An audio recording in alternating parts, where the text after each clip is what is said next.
नमस्कार.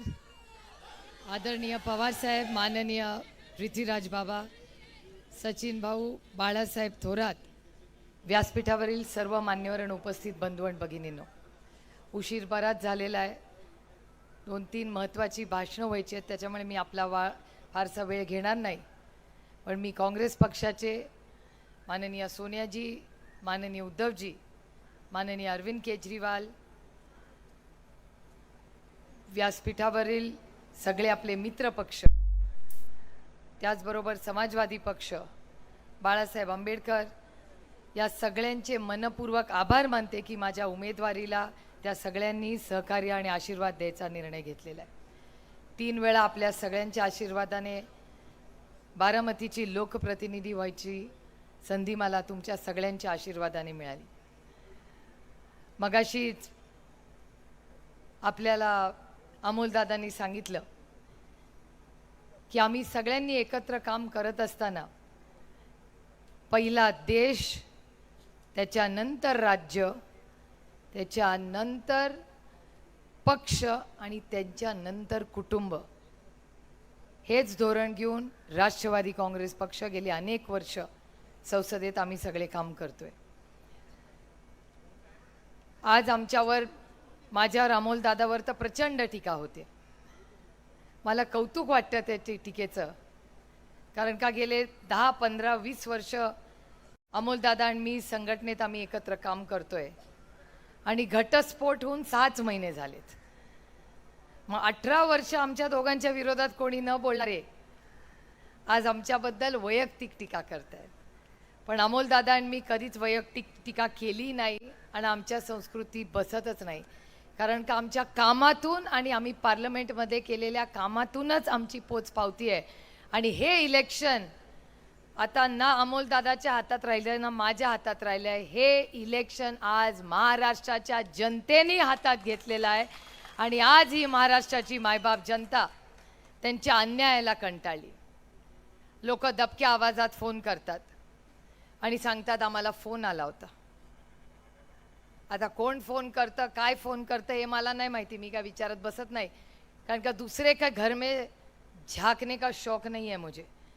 पण मला सगळ्यांना एक सांगायचं आहे की जो तुम्हाला धमकी देतो त्याला फक्त माझा मोबाईल नंबर द्या. याचं कारण असं की ते ज्यांना घाबरतात ना दिल्लीत, त्यांच्या समोरच अमोलदादा मी भाषण करतो आणि डंके की चोट पे भाषण करतो. आणि मला माहिती आहे उन्हाळा खूप झालेला आहे, त्याच्यामुळे बर्फ म्हणजे आईस लागतोय सगळ्यांना. आईस म्हणजे इन्कम टॅक्स, CBI, ED. आणि त्याच्यामुळे ह्याची काय फार चिंता आपल्याला करायची नाही. हम लोग खाली हाथ आए और खाली हाथ ही जाएंगे. पण खाली हाथ जाने के पहले बहुत काम करना है, क्योंकि देश की सेवा कर रही है. आणि मला या निमित्ताने तुम्हाला सांगितलं, इतके वर्ष मी मोठ्यांचा मान सन्मान म्हणून कधी ग्रामपंचायत, कारखाना, बँक, दूध संघ याच्यात कधी लक्ष घातलं नाही, कारण का माझ्यावर झालेले संस्कार असे की घरातला मोठा माणूस ते करत असेल तर आपण एक पाऊल मागे राहून मदत करावी, कधी त्याच्यात गडबड करू नये.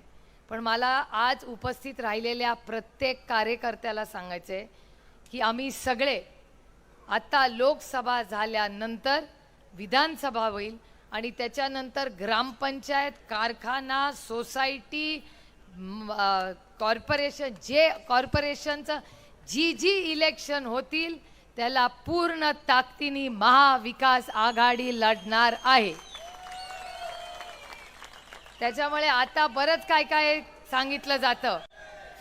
माझ्यावरही अमोलदादा तुमच्यासारखी टीका होते की 10 वर्षात कुठलाच केंद्रातला निधी आला नाही. मला अतिशय प्रांजळपणे, विनम्रतेने त्यांना सांगायचे की कदाचित माझा कार्य अहवाल तुम्ही वाचला नसेल, मराठीतच आहे. आणि 3 तो सगळं म्हणजे इंग्रजीमध्ये पण आहे, हिंदीमध्ये पण आहे, उर्दूमध्ये पण आहे, पण मराठीत पण आहे. आणि त्याच्यामुळे तो कार्य अहवाल मी त्या सगळ्यांना पाठवणार आहे जे माझ्यावर आज टीका करतायत. अतिशय विनम्रपणे चांगलं पॅकिंग करून पाठवणार आहे. त्यांनी जमलं तर थोडासा वेळ काढून तो वाचावा, कारण का माझा कामावर माझा इतका विश्वास आहे की उद्या असं होऊ नये, म्हणजे त्यांच्या हितासाठी बोलते, की मला असं वाटतं माझा जर पूर्ण कार्य अहवाल पार्लमेंटमधला कामाचा आणि पार्लमेंटरी परफॉर्मन्सचा झाला तर ते सगळे जे वाचणारे आहेत आणि आज माझ्यावर टीका करतायत, कार्य अहवाल वाचल्यावर उद्या मलाच मतदान करतील याची मला तरी गॅरंटी आहे. आणि ही शब्दाची गॅरंटी आहे, ती वाली गॅरंटी नाही. त्याच्यामुळे दुर्दैव आहे की इतका पर्सनल अटॅक. अमोलदादांनी बरेच गोष्टी, काल बऱ्याच घटनाही झाल्या, पण मला तसलं राजकारण करायचं नाही आणि मध्ये केली नाही. त्यांनी किती खाली पातळी सोडून टीका केली आमच्यावर, तर आम्ही आमची भाषणं अजून उंचीवर नेऊ, पण त्यांच्या पातळीवर जाऊन आम्ही खाली भाषणं करणार नाही. कारण का ही लढाई माझ्याशी वैयक्तिक नाहीच आहे. माझी लढाई महाराष्ट्रात कुणाशीच नाही आहे. माझी लढाई त्या अदृश्य शक्तीच्या विरोधात आहे जो मराठी माणसाच्या आज मुळावर उठलाय. आज मराठी माणूस, तुम्ही बघा, सगळे पक्ष जे फोडलेत ते सगळे मराठी माणसाचेच फोडलेत. ते जो विरोध करतात तो मराठी माणसाच्याच विरोध करतात. आज ज्या नोकऱ्या घालवल्या आहेत, अमोलदादा तुमच्या मतदारसंघात फॉक्सकॉनची इन्व्हेस्टमेंट येणार होती, 2 लाख नोकऱ्या तिथे होणार होत्या. त्या 2 लाख नोकऱ्या घालवायचं पाप कोणी केलं असेल तर आज असलेल्या महाराष्ट्रातल्या आणि ही आपली लढाई आहे. आपली लढाई बेरोजगारीच्या विरोधात आहे, आपली लढाई महागाईच्या विरोधात आहे, आपली लढाई भ्रष्टाचाराच्या विरोधात आहे. त्याच्यामुळे आपल्या सगळ्यांना पुढचे 15 दिवस, आता बारामतीमध्ये पुढचे 15-18 दिवस आहोत, त्यानंतर आपल्याला सगळ्यांना शिरूर आणि पुण्यात पूर्ण ताकदीने तुमच्या दोघांसाठी आम्ही सगळे कोणी महाबळेश्वर गोवा कोई नहीं जा रहा है, सब इधर ही रहने वाले इस टाइम. त्यामुळे बारामती लोकसभा मतदारसंघातला प्रत्येक पदाधिकारी आणि कार्यकर्ता हा बारामतीचं मतदान झालं की 8 तारखेला आम्ही पुण्याला आणि मावळला आणि शिरूरला पूर्ण ताकदीने तुमच्या प्रचारासाठी येणार आहे. एक शेवटचा मुद्दा सांगते आणि माझं भाषण संपवते. आपलं चिन्ह गेलं, यावेळेस माझं आणि अमोलदादाचं चिन्ह बदललेलं आहे. आम्ही दोघांनी पक्ष बदलला म्हणून चिन्ह नाही बदललेलं. आमचं चिन्ह का बदललं आहे तुम्हाला सगळ्यांना माहिती आहे. आणि मला असं वाटत होतं आपलं काय चुकलं की आपलं चिन्ह पण गेलं, आपला पक्ष पण नेला. मग कोणीतरी म्हणले रडत बसतील, ओ आम्ही शारदाबाई पवारांची नात आहे. मी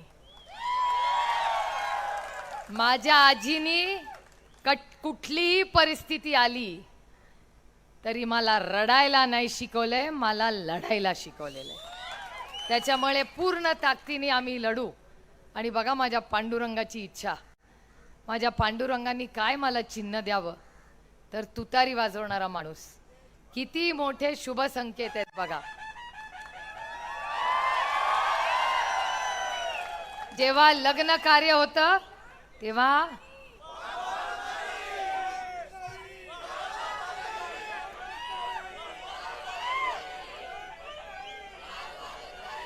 रामकृष्ण हरी.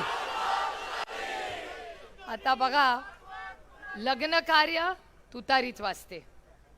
नवीन काही काम करता सुरुवात असते, दुकानाचं ओपनिंग, माझ्या शॉपीचं ओपनिंग, माझ्या मोबाईलच्या दुकानाचं ओपनिंग, तुतारीवाला माणूसच तिथे असतो. आणि जेव्हा मंदिराची प्राण प्रतिष्ठा होते तिथे पण तुतारीवाला माणूसच असतो. आणि महाराष्ट्र सरकारचं कुठलंही मोठं काम असतं, कुठलाही चॅनल पण चालवून बघा, तुमच्या चॅनलच्या जाहिरातीत पण तुतारी वाजवणारा माणूसच असतो. त्याच्यामुळे हे शुभ संकेत आहेत. आणि छत्रपती शिवाजी महाराजांनी जेव्हा युद्ध पुकारलं तेव्हा ही तुतारीच वाजली होती. त्याच्यामुळे आपल्याला ही तुतारी, आणि तुतारी अर्थातच कुणाच्या हातात द्यायची आहे, आमचे बंधू रवींद्र दंगेकरजींच्या हातात आपल्याला ही तुतारी द्यायची आहे.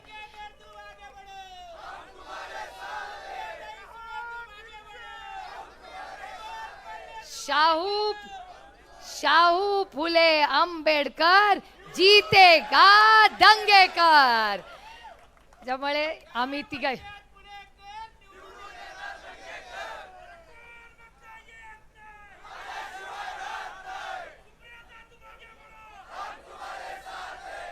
मी शिवसेनेचे मनपूर्वक आभार मानते की एका हातामध्ये तुतारी आहे आणि दुसऱ्या हातात मशाल आहे.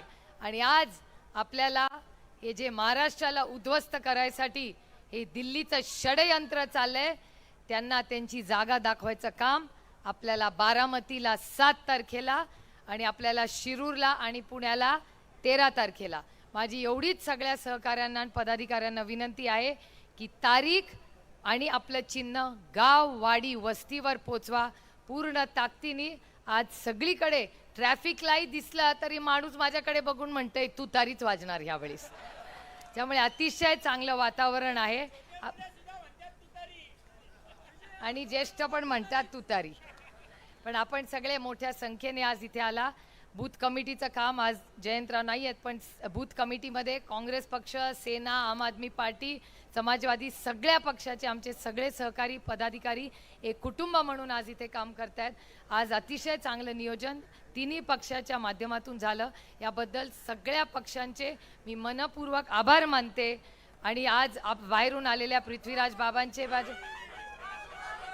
आणि रामकृष्ण हरी वाजवा तुतारी. धन्यवाद. महाराष्ट्र राज्य